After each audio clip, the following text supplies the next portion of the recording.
कई लॉन्ग मार्च दे के ट्रेन पे बैठ जाते हैं। यहाँ ट्रेन स्टेशन पे खड़ी हुई अल्लाह गुल्ला मचाया लुड्डी पकड़ा बस।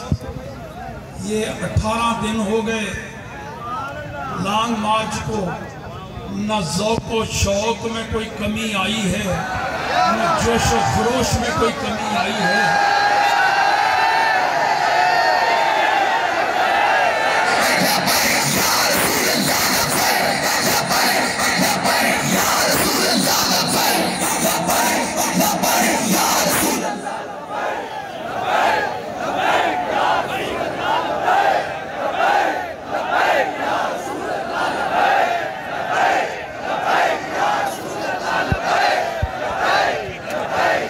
तादाद के लिहाज से भी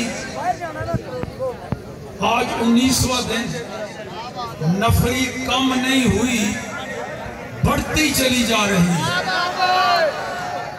और मकासद के लिहाज से भी ऐसे पाकीज़ा मकासद पहले किसी लॉन्ग मार्च के नहीं हुए।